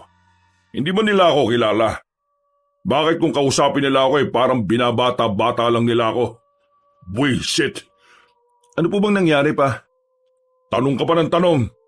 Hindi nyo alam kasi kung saan naman kayo nagpupunta kanina Isa pa kayo, mga inutil! Hinawakan ni Renan ang balikat ni Jordan para hindi na ito sumabat pa sa sinabi ng kanilang ama.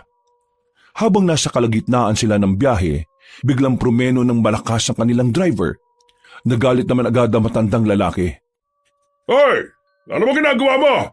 Hindi ka ba marunong magmaneho? Binabayaran kita hindi para maging tanga, ha? Binatukan ni Don Apong ang kanyang driver. Magsasalita pa sana ang driver pero nakita na lang nila sa labas na meron ng malaking aso sa tapat. Nakaharang ito sa kanilang daraanan. Lintik na aso! Bakit ganyan kalaki si Raulong aso na yan? Sagasaan mo na nga! Hindi makapagsalita ang driver nila. Para itong nanigas na sa takot. Si Raulo ka ba? Sabi ko sagasaan mo eh! Binatukan niya ulit ito at saka lamang ito natauhan. Pinahururot nito ang sasakyan palapit sa aso. Pero mabilis na nakailag ang asong yon. Sa mga oras na yon ay alam ni Jordan at Renan na ang asong yon ay si Paloma. Kaya hindi nila maiwasang hindi kabahan. Alam nila kung ano ang maaaring mangyari. Buong akala nila ay tinigilan na sila ng aso.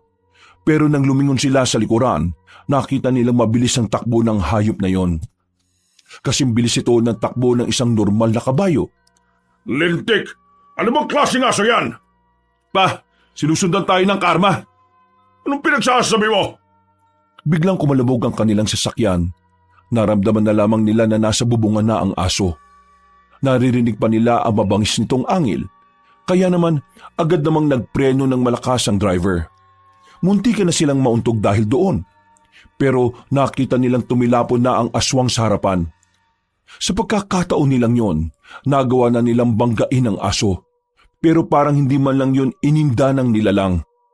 Bilisan mo! Napakabagal mo magmaneho! Pinaharurot na naman ng driver ng sasakyan. Wala na itong pakialam kung meron silang mabangga o makasalubong. Makalipas lamang ng ilang sandali, hindi na sila nagawang sundan ng asong yon.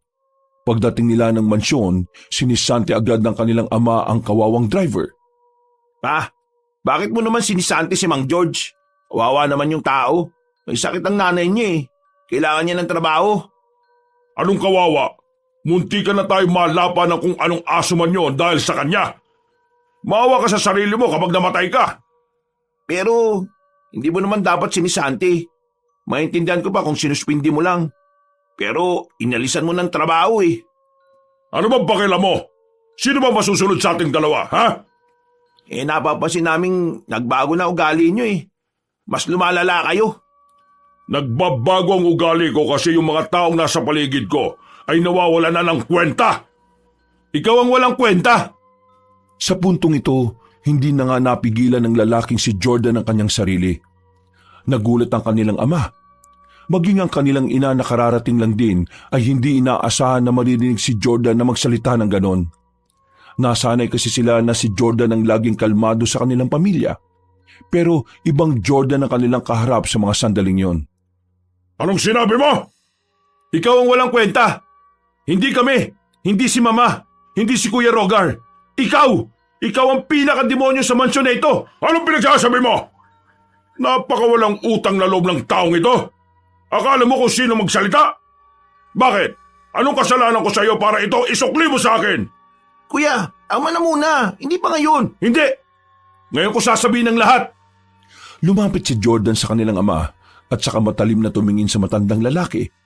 Nanlilisik din ang mga mata ni Don Apong. Tila kakaunting sandali na lang ay mapapalo na nito si Jordan ng flower vase na nasa gilid. Hindi si Kuya Rogar ang gumahasa kay Paloma. Wala sa aming tatlo. Dahil ikaw yun! Nawindang si Doña Avria nang marinig ang bagay na yon. Agad itong lumapit sa kanila. Agad na sinampal ng matandang babae ang kanyang asawa. Pero nahawakan niyo ni Don Apong at saka itinulak palayo ang Donya. Buti na lamang ay nasalo ito ni Rogar. Kararating lang ng lalaki sa kanilang mansyon, kaya naman biglang nag-init ang ulo ni Don Apong. Ang kapal ng mukha mo itulak si Mama! Ikaw! Ayan! Siya! Siya ang gumahasa kay Paloma! Hindi ako! Huwag ka na magkaila, Papa! Alam na namin ang totoo.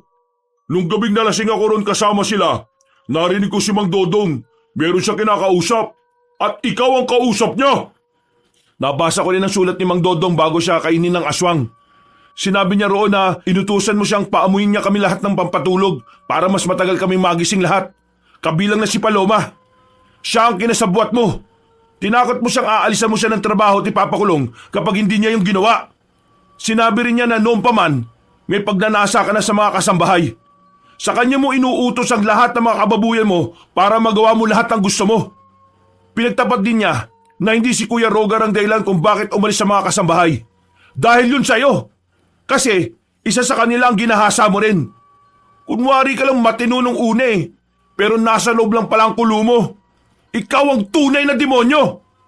Mga nasisira na ba kayo ng bait? Anong pinagsasabi mo? Minalas ka dahil ang huli mong biktima, hindi siya tao.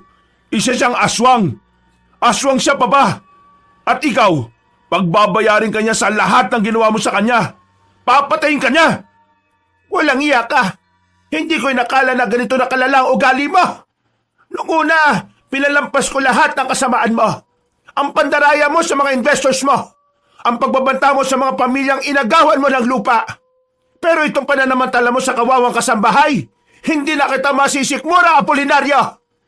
Isuko mo na sarili mo bago pa mahuli ang lahat. Kung talagang may natitira pang konsyensya, ano ngayon? Ha? Ano ngayon kung ginawa ko yon? Mayaman ako. Kilala ako. Makapangyarihan. May impluwensya. Lahat kaya kong gawin. Mga basura lang naman ang pinaglaruan ko Wala akong pakialam. Bakit? Tingin niyo ba may maniniwala sa sasabihin niyo? Wala! Grabe ka, Papa. Sa halip na makonsensya ka, parang proud na proud ka ba? Sabi mo yan sa huli mong biktima na aswang. Tingnan lang natin kung hindi manginig ang tuhod mo. Biglang sumenya sa matandang lalaki sa isa nitong tauhan na nakatayo. Mga ilang sandali lang, lumapit ang mga lalaki sa kanila. Papalag na sana si Rogar pero bigla itong sinuntok ng isang lalaki. Ano to, Apong? Pamilya mo kami! Makakasira kayo sa imahe ko. Kaya pasensyahan na tayo. Kailangan ko kayong itago. Kahit na kailan talaga, kasangkapan lang ang tingin mo sa sarili mong pamilya eh. Lumabas din ang tunay mong kulay. Hindi ako makapaniwala na magagawa mo ito sa amin, Papa. Ikaw pa naman ang inaangaan ko pagdating sa pagiging matagumpay na tao. Wala nang maraming satsat. Dalhin nyo na yan sa sasakyan. Kinaladkad silang mag-ina noong mga sandaling yon. Wala silang magawa kundi ang sumunod na lamang sa agos. Nakatutok ang mga baril sa kanila na parabang hindi sila kaano-ano ni Don Apong. Apong, pangwala mo kami rito! Hindi mo dapat ito ginagawa sa mga anak mo! Naging mabuti sila sa iyo kahit ang napakasama mong ama! Huwag ka na mag-ingay, Afria. Kapag ako narindi sa'yo, baka itapon ko kayong lahat sa bangin. Paano ka nabuhay na ganyan ang ugali mo? Sobrang sama. Wala kang pagpapahalaga sa pamilya. Ganyan ba talaga kayo masyado pag nilamonan ng pera? Huwag mo kong tinatanong ng ganyan. Wala kang alam sa pagpapayaman. Ba't tanga-tanga ka sa magninegosyo eh? Magsasalita pa sana si Jordan pero tintukan na sila ng baril ng mga kasama nila. Kaya naman minabuti na lamang nilang manahimik kesa mapatay sila ng mga yun. Makalipas ang ilang sandali ay narating na rin nila ang isang lumang factory. Ipinasok sila sa loob at sapilitang iginapos sa mga makina. Pagkatapos ay iniwan na muna sila ng matandang lalaki. Kuya Rogar, pasensya ka na kung nahusgahan ka namin. Wala naman ako magagawa eh. Masama naman talaga tingin niyo sa akin. Paano hindi magiging masama tingin namin sa iyo? Mula pa nung una, puro ka katarantaduhan. Ang inyong ama ang tunay na masama, hindi kayo. Hindi nyo lang napapansin, pero ako, alam na alam ko na ang ugalit karakas niya. Pero patawarin niyo ako kung pakiramdam niyo mas paborito ko ang kuya ninyo. Hindi ko siya paborito. Kayong tatlo ang paborito ko. Sadyang ang kuya niyo lang ang pinapaboran ko ngayon. Kasi alam kong sa inyong tatlo, siya ang walang nakukuhang suporta sa ama ninyo. Alam kong siya ang napag-iiwanan. At kung tutuusin, kasalanan ng tatay niyo ang lahat ng ito. Naintindihan ka naman namin, Ma. Kaya nga humihingi rin kami ng paumanhin. Kasi alam namin na napagsalitaan din namin kayo ni Renan. Bilang ina ninyo, wala naman sa akin yon. Ang mahalaga sa akin ngayon ay magkakasundo tayong apat. Hindi tayo pakakawalan ni Papa rito. Tingin ko, dito na tayo mabubulok. O mas malala pa, baka patayin niya tayo. Ganun na ba talaga kasama ugali niya? Bata ka pa talaga, Renan. Wala kang alam sa mga ginagawa niya. Yung tito natin sa Palawan, si Papa nagpadali nun. Dahil lang sa inggit.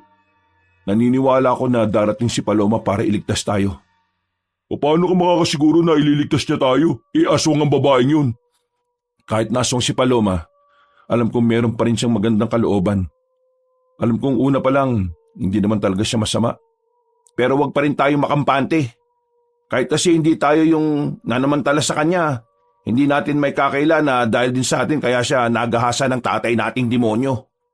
Hindi na lamang nagsalita ang binata.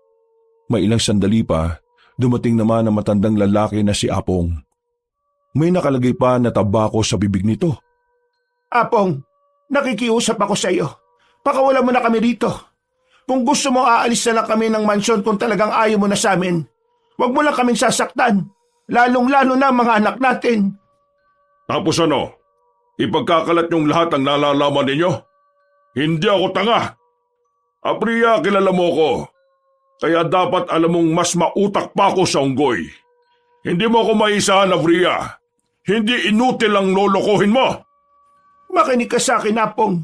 Pag-usapan na lang natin. Ha? Ano yon? Tingnan niyo nga sa labas, dali! Pa, nakakatotoo na yung sinasabi ko. Nandito na si Paloma. Nagbabalik siya para maningil. Siya ang karma na nagkatawang tao. Manimik ka! Ikaw ang uunahin ko dyan eh! Maya-maya lang, nakita na lamang nila na may babae nang nakatayo sa bungad ng factory. Nanlalaki ang mga mata ni Don Apong. Kaya naman agad na nitong inutusan ng kanyang mga tao. Niratrat nila ng bala ang babaeng si Paloma. Pero gumapang lang ito sa pader at inilagan ng lahat ng bala. Mabilis ang babaeng aswang. Hindi nila magawang tamaan kahit na isa. Ang tanga-tanga niyong bumaril! Yan ba ang mapapala ko sa binabayad ko sa inyo? Hindi nagtagal, nagawa na rin makalapit ng aswang sa kanila. Inisa-isang hilahin at pagpapatayin ng mga tauhan ng Don. Nagtalsikan ng mga dugo sa kung saan-saan. Brutal ang ginawa ni Paloma sa kanila. Mga tanga! Ako na nga! Mga inutil talaga mga taong ito! Kinuha ni Don Apong ang baril at ito na ang bumirada. Pero hindi rin ito magawang makatama.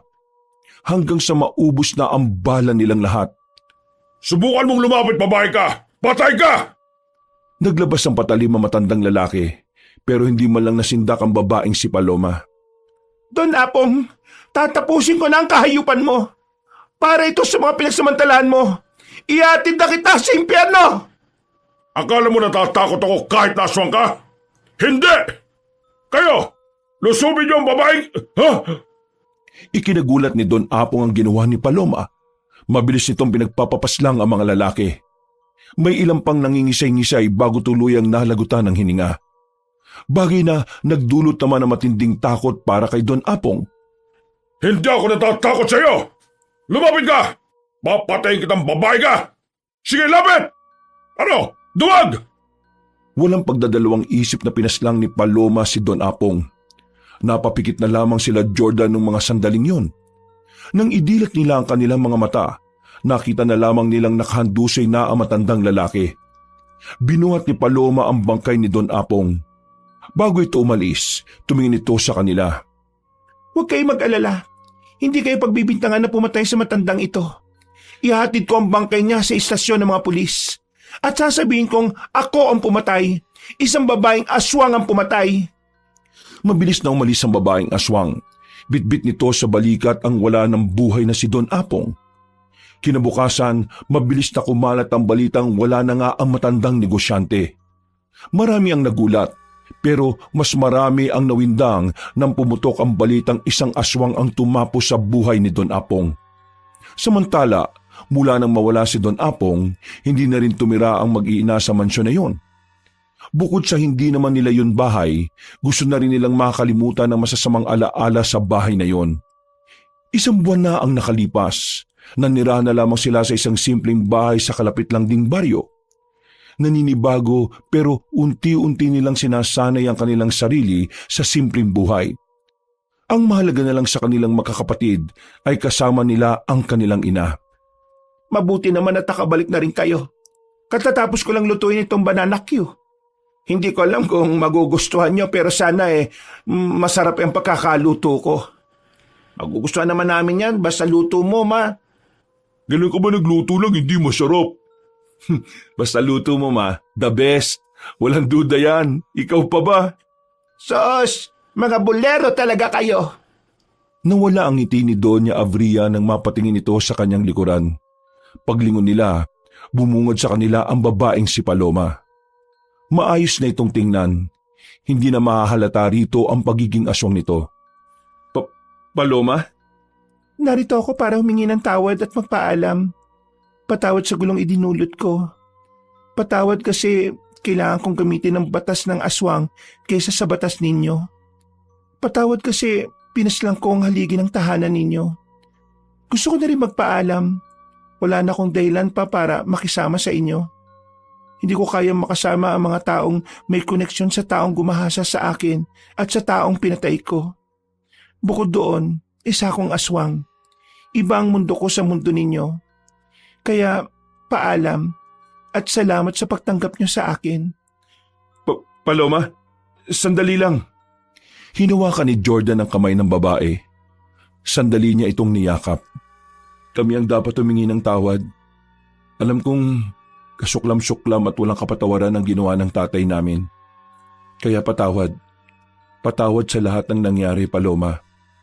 Kung hindi man matuloy kung ano man ang namamagitan sa atin, hiling ko na lang sana huwag mo akong kalimutan. Masaya na akong malaman na naaalala mo ko palagi. Ngumiti na lamang ng mapait si Paloma sa kanila. Pagkatapos ng pag-uusap na yon, ay umalis na rin ang dalaga. Sa mga sumunod na araw, nalaman na lamang nilang sumuko si Paloma sa mga pulis para sa nagawa niyang pagpatay. At dahil aswang ang dalaga, sa ibang kulungan ito inilagay. Walang kasiguraduhan kung kailan lalaya ang babae, pero isa lang ang alam ni Jordan. Kahit na gaano pa katagal ang hintayin niya, handa siyang maghintay. Dahil para sa kanya, wala siyang pakialam kung anong klaseng nilalang si Paloma. Alam niyang mabuti ang kalooban nito, kaya kahit na kailan ay hinding-hindi magbabago ang kanyang pagtingin dito. Sa ngayon, namumuhay ng mapayapa ang kanilang pamilya. Hindi man niya magawang dalawin ng dalaga, araw-araw naman niyang isinasama sa dasal si Paloma. Araw-araw niyang dinarasal na sana dumating ang araw na paggising niya isang umaga ay kasama na niya ang kanyang minamahal. Wakas,